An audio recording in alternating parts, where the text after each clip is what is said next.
Senador Otto Alencar, por favor. Doutora Nise Yamaguchi.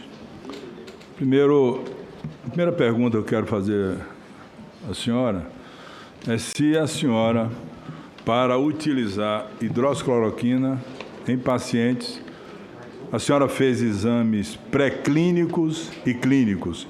E se fez, tem os nomes, os exames que foram confirmados que os doentes estavam com a doença, se a senhora acompanhou, e tem os exames depois do tratamento, se deixaram ou não sequelas. A senhora fez exames pré-clínicos e clínicos com hidroxicloroquina. Por exemplo, a senhora usa Jacave para um câncer até raro chamado mielofibrose. E se a senhora usou, a senhora fez e acompanhou exames pré-clínicos, ou seja, para oncologia, a senhora usa exames pré-clínicos e clínicos, e para o caso de Covid não usa. Se a senhora usou e fez os exames pré-clínicos, eu quero conhecer todos os nomes que a senhora fez os exames pré-clínicos, in vitro, ou em camundongo, e as 4 fases do exame clínico da hidroxicloroquina em pacientes. A hidroxicloroquina tem sido utilizada há mais de 80 anos, sem necessidade de para exames outras doenças, minha clínicos. senhora. Para outras doenças, não para a Covid-19. Usada para malária, para lúpus, para artrite reumatoide.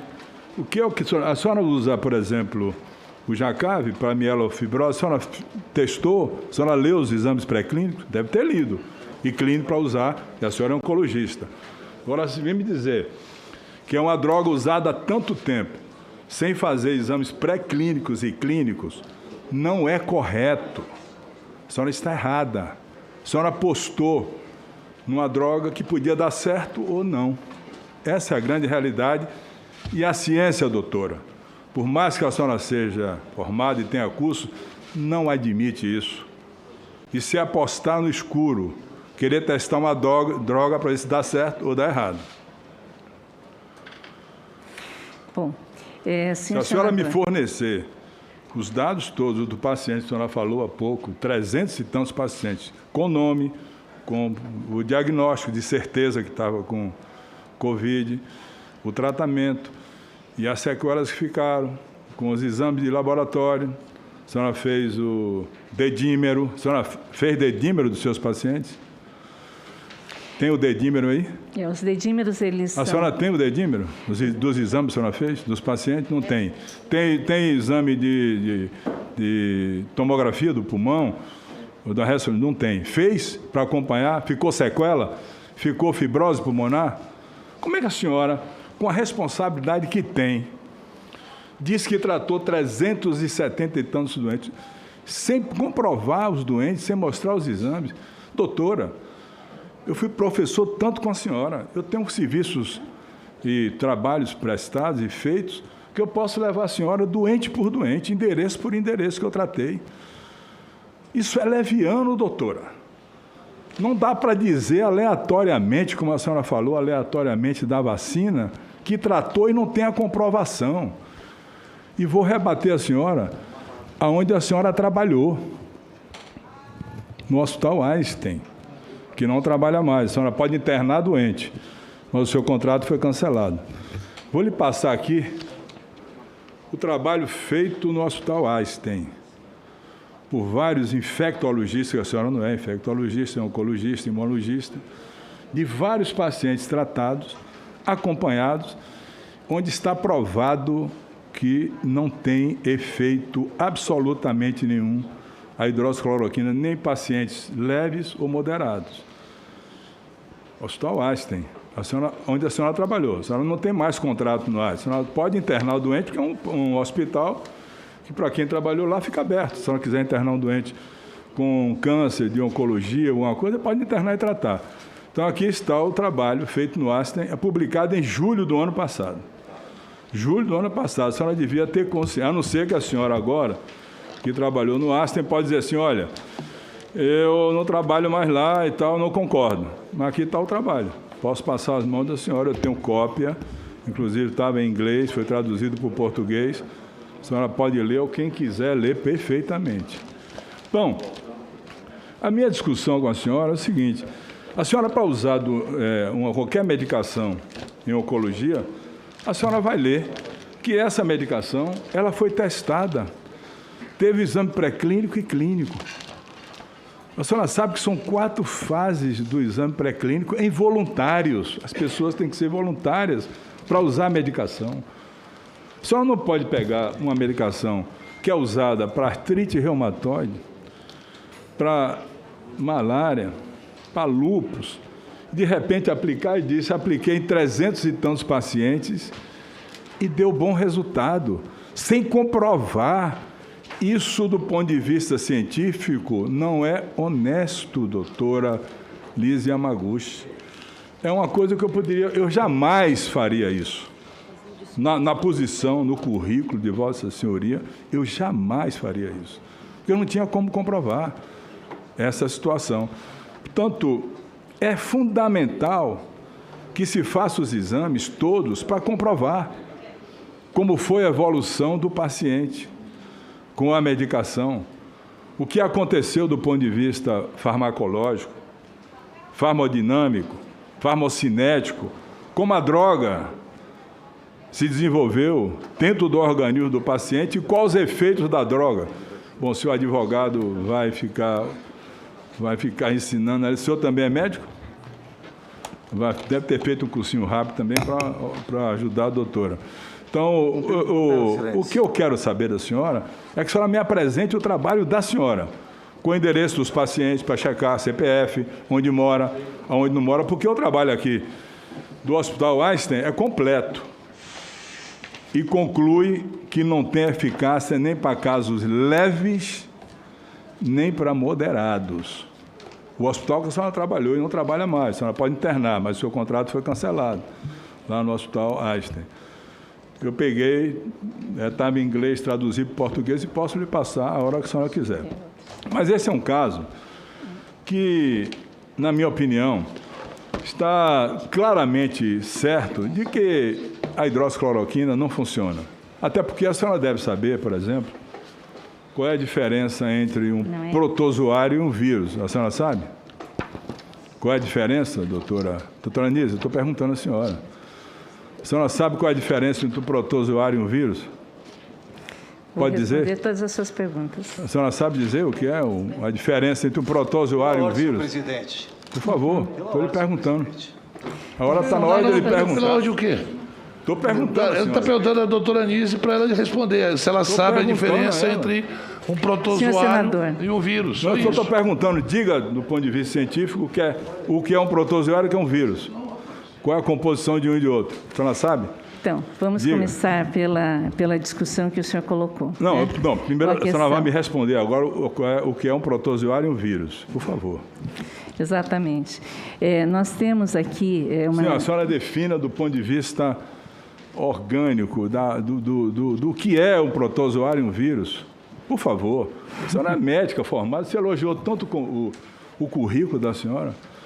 Me diga, por favor, o que é um protozoário e o que é um vírus, diferença entre um e outro, só isso. Os protozoários são organismos celulares e os vírus são organismos que têm um conteúdo de DNA ou RNA. No caso do Covid, não, senhora, nós não, temos não, senhora, peraí. Um caso... Não, senhora, tenha paciência. Sim, não é assim, não é bem assim, não é bem assim, diferentes. não é bem assim, não. O que eu quero dizer para o senhor... Não é bem assim, não. Não é bem assim, não. A senhora não é infectologista, se transformou de uma hora para outra, como muitos no Brasil se transformaram em infectologista, e não é assim. Os protozoários são organismos mono- ou unicelulares. E os vírus são organismos que têm uma proteção proteica, capsídeo e internamente o ácido nucleico. Completamente diferente do que a senhora falou aí. A senhora não soube explicar o que é o vírus. Vírus não são nem considerados seres vivos. Portanto, uma medicação para protozoário nunca cabe para vírus.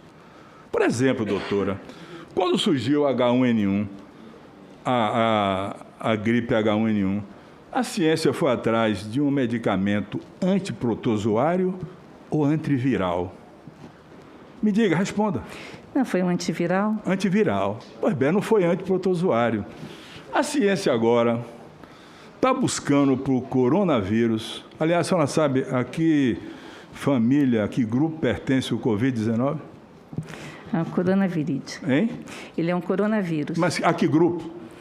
Ele pertence a... A senhora não sabe, infelizmente. A senhora não sabe nada de infectologia. Nem estudou, doutora. A senhora foi aleatória mesmo, superficial.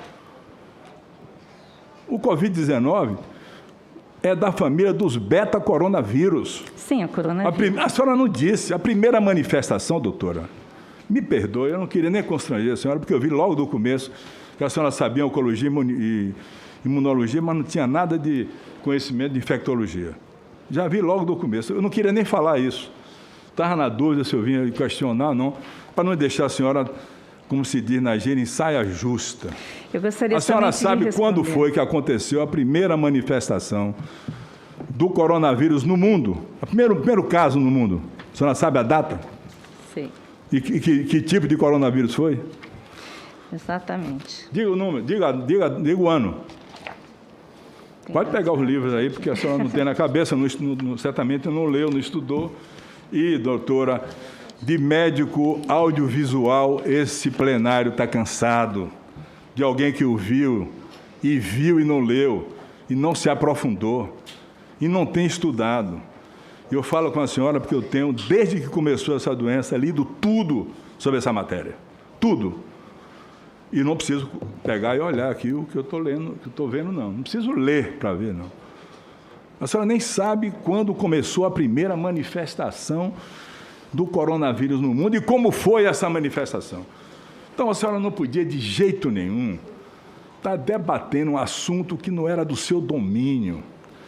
Isso não é honesto, doutor. A medicina, a ciência, que é honestidade, que é verdade, integralidade, capacidade intelectual, científica, para dissertar a respeito de uma doença tão grave como essa, que muitos médicos e infectologistas ainda não dominam. Então, eu quero dizer à senhora, a senhora não sabe quando foi que aconteceu a primeira manifestação e como aconteceu. A senhora sabe a data? Muito bem, o senhor tem perguntas Pega o livro e veja. Respostas. Deixa eu colocar algumas coisas.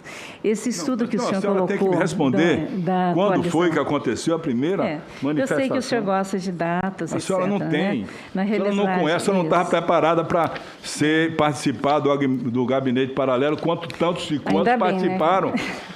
Sobretudo curiosos, advogados, empresários, o Wizard, não sei o que lá, tanta gente aí. Uma arca de Noé tratando da ciência no Brasil, só que não tinha Noé na arca para conduzir a arca. Pois é, vou ensinar a senhora. A primeira manifestação do coronavírus no mundo foi em 1964. Se manifestava como gripezinha, resfriado que as crianças tinham, e depois logo passava. Depois, com a mutação virótica, o vírus tem muitas mutações, já está agora no P1, pode ter uma outra que venha, tem a mutação indiana. Depois disso, tem 7 tipos de coronavírus que dão doença pulmonar. A manifestação pulmonar, a pneumonia virótica, doutor. Doutor, eu estou falando com a senhora, presta atenção, por favor. Tem 7 tipos de grupos, alfa, beta. Tem o primeiro SARS-CoV, doutora, que aconteceu foi na região da China, em Hong Kong. A senhora sabe que ano foi que aconteceu isso? Não sabe, eu vou ensinar. 2003. A primeira manifestação do SARS-CoV foi em 2003. Eu estou falando com a doutora, que deveria entender isso. Infelizmente, a senhora, como colocou naquela frase que o Renan botou ali, a senhora foi aleatória, simplória, não se aprofundou na matéria. A primeira manifestação do SARS-CoV foi em 2003, doutora, em Hong Kong, na China. Ele causou a síndrome respiratória, como está causando aqui no Brasil, aguda. Não teve tratamento. Sabe qual foi o tratamento? Isolamento, máscara, isolamento físico para as pessoas. Ninguém usou em 2003, em Hong Kong, pode pegar, entra na internet para aprender, e usou hidroxicloroquina. Nenhum medicamento, sabe por quê? Porque vírus não se evita com nenhum medicamento. Os vírus, quando causa doença para a pessoa não ter a doença, só pode ser através de vacina, para dar imunidade à pessoa. O vírus penetra, mesmo tomando medicamentos. Então, em 2003, teve a primeira crise aguda com pneumonia virótica em Hong Kong. 2003 e na China também. Depois teve a segunda manifestação do MERS-CoV, na Ásia Menor, na Arábia Saudita, doutora. E as mulheres, inclusive, tinham menos doença porque usam a burca e não se contaminaram tanto.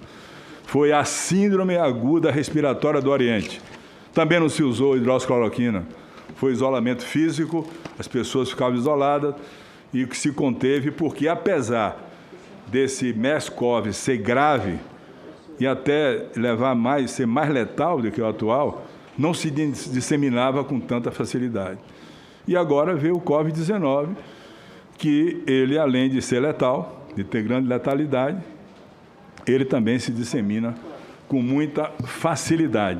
Em nenhum desses casos atrás, 2003, 2000, lá em Hong Kong, ou em 2013, se usou nenhuma medicação para conter as duas manifestações do coronavírus. Em nenhuma delas se usou absolutamente em nenhum momento.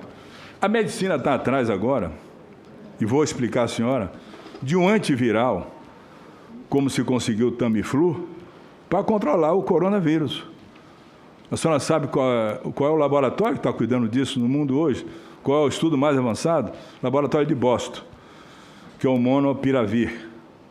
E um outro laboratório israelense, de Israel, que está usando o Messenger, na busca de encontrar um antiviral, não um antiprotozoário. Há uma diferença muito grande entre o vírus e o protozoário. Nem toda a medicação que serve ao protozoário serve para o vírus. Tá certo? Como é que a senhora poderia dizer, como disse ali, doutora, que ia ter imunidade de rebanho? A senhora ia comprovar imunidade de rebanho com que exame, qual exame e quantos exames a senhora teria disponível nesse país que já tem 17 milhões de contaminados? A senhora ia ter 17 milhões de exames para comprovar que o paciente teve a doença. E eu pergunto à senhora, qual é o exame de escolha que se deve fazer para mostrar se o paciente desenvolveu imunidade ou não? A senhora vai dizer qual é o exame, só dizer, não precisa explicar. Só dizer qual é o exame. Né? Qual? Anticorpos neutralizantes. Mas eu preciso responder não quero. Primeiro a senhora tem que me responder qual é o exame de escolha para identificar se o paciente desenvolveu imunidade celular ou não. Porque a imunidade tem que ser celular. A senhora sabe que tem que ser celular, né? O agressor chega, a célula está defendida, não entra. Qual é o exame que se pode fazer para comprovar que o paciente que teve a doença desenvolveu imunidade celular? E se o Brasil tem condição para comprovar que teve imunidade de rebanho e capacidade de ter 18 ou 19 milhões de exames para isso? Qual é o exame, doutora? Eu não estou dizendo que a imunidade de rebanho é algo que a gente deva se caracterizar. Não, eu estou perguntando, a senhora, diga qual é o exame, por favor. E a imunidade de rebanho, doutora, a imunidade me celular, responda qual é o exame. São testes celulares para se avaliar se por acaso a pessoa já tem imunidade. E tem os anticorpos neutralizantes. A senhora vai dizer qual é o exame que prova que o doente está com imunidade ou não? A senhora vai ter que dizer, por favor. Qual é o exame que, se fazendo, comprova que o paciente tem imunidade celular ou não? Diga o nome. A senhora não sabe, doutora.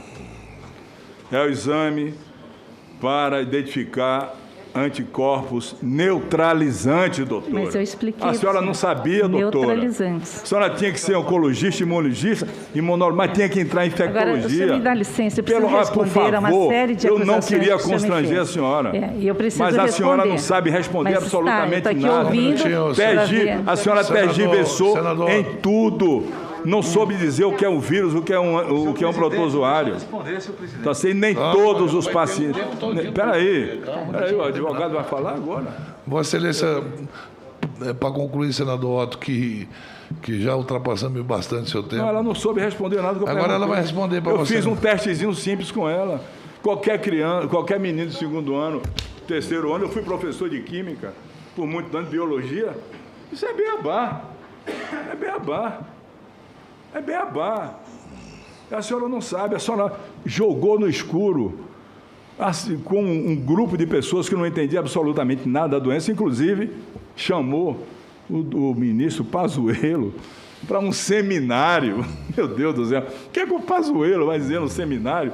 Ele não sabia por que chamava Covid-19. Eu perguntei, ele não sabia. Eu disse, é porque surgiu em 19. Não sabia, doutora. Brincadeira com a saúde do povo brasileiro. A senhora brincou com a saúde do povo brasileiro, falando em imunidade de rebanho, hidroxicloroquina, tratamento precoce, uma receita no Ministério da Saúde de forma institucional para as pessoas tomarem o remédio. Eu vou perguntar à senhora aqui também de novo. Fácil de responder. A pessoa tem arritmia. A senhora, para dar hidroxicloroquina, a senhora faz um eletrocardiograma? Faz? Sim. Faz um ecocardiograma? Sim. Como é que o Ministério da Saúde deixou a receita no site para o povo brasileiro todo tomar, doutora? A senhora sabia? Não só isso. A senhora sabia que a arritmia, aí a cardiologia a senhora não deve saber também. A senhora sabia que a arritmia, para quem toma uma medicação, a arritmia é dose dependente? A senhora sabe o que é dose dependente? É uma doença que você tem, você toma o remédio, e o remédio, quanto mais você toma, vai exigir que você tome mais. É como antibiótico, quando tem resistência. A arritmia é dose dependente. Você não pode começar a hidroxicloroquina com a dose lenta na arritmia e depois vai precisar mais. Então, por quê? Porque é uma enfermidade idiosincrática. Pela natureza dela, a pessoa que tem também a arritmia pode receber uma medicação e ter reação à medicação. E mais eu pergunto à senhora, se a pessoa tem arritmia e tem um espaço QT longo, ela pode usar hidroxicloroquina? Doutora, eu estou perguntando. Não. Não pode, não. E como é que dá a receita para o povo todo, para o Brasil todo? A senhora sabe quantas pessoas morreram, doutor? Eu faço com o meu coração cortado, doloroso. Eu perdi um colega meu, desavisado, doutor Gilmar Calazan Lima, que não sabia que tinha arritmia, tomou hidroxicloroquina, tinha um espaço QT longo e morreu, parada cardíaca e respiratória. A senhora contribuiu para botar no teste COVID hidroxicloroquina para o Brasil tomar. O presidente da República levantou a caixa, toma aqui. Que um médico receite, ele assume, ele tem CRM, ele assume, ele faz a receita dele, eu vou assumir, eu vou responder no meu conselho, senador, eu vou responder por isso, mas fazer uma coisa dessa natureza, a senhora maculou a sua imagem tomando essa iniciativa, que eu sei que foi, pode ser até, não sei direito, foi por um momento de querer ajudar, mas também de querer ser ministra da Saúde e não conseguiu. Muito obrigado. Não. A palavra da doutora Yamaguchi. A doutora Yamaguchi, assim que terminar de falar, ela pediu para que a gente suspendesse a reunião por 20 minutos e depois voltaríamos com o Jorginho, senador Jorginho e senador Randolph. Muito bem. O estudo Coalizão, que o senhor se refere, senador, excelentíssimo senador, o estudo Coalizão, que o senhor se refere do Hospital Albert Einstein, foi feito com pacientes em que eles tinham pacientes internados, todos internados, a maioria eram 667 pacientes submetidos à randomização. 504 pacientes confirmaram a Covid e foram incluídos. Em comparação com o tratamento original. E entre os pacientes hospitalizados com Covid-19, leve a moderado, que eles consideraram leve, mas todos estavam hospitalizados. Esse não é o paciente leve que nós preconizamos. Eles, inclusive, dizem o seguinte, que, nesse caso, existia no final dessa fala, na conclusão, isso aqui estava procurando exatamente esse artigo, ele diz o seguinte, que um total de 18 pacientes morreram no hospital durante ensaio, 5 pacientes designados para receber hidroxicloroquina mais azitromicina, 7 no grupo de hidroxicloroquina isolada e 6 no grupo controle. Não houve diferença significativa entre os grupos quanto aos resultados secundários de complicações tromboembólicas ou renal aguda. E eles, inclusive, finalizam dizendo o seguinte, que muito provavelmente eles deveriam ter incluído pacientes em fases mais iniciais, que é o que agora, nessa fase 5, vai apresentar os nomes, os endereços, revisto, o CPF, então, o exame que constatou a doença, o exame final, a tomografia, o dedímero, tudo que se faz com o paciente. Isso é dentro de um estudo, senador. Senador, os estudos que são feitos, prospectivos, randomizados, duplos cegos, eles fazem todas essas avaliações. Na área clínica, o paciente recebe antes o diagnóstico clínico. O diagnóstico clínico, ele é suficiente para você iniciar o tratamento, porque não dá tempo de se receber o diagnóstico mais tardio. Tanto é que os estudos que foram feitos, senhor, eu posso responder, senador? Desculpe, eu posso responder? Então, o que acontece é o seguinte, esses pacientes que foram submetidos a esses estudos, eles estão dentro de estudos onde você faz todos os exames. Nos outros pacientes clínicos, você tem avaliações clínicas, avaliações laboratoriais, avaliações que ocorrem em termos de tratamentos e com relação às toxicidades. Então, na realidade, a discussão com relação aos tratamentos iniciais, eles passam por essa dificuldade. Nós temos aqui um estudo relacionado pela Associação de Perspectivas de Pacientes com Tratamentos Preventivos, em que no Canadá e nos Estados Unidos, eles não tiveram os resultados em 60% dos casos, porque isso não era possível. Nós temos também a questão relacionada à utilização inicial de hidroxicloroquina em pacientes na época da MERS, não é? E a gente...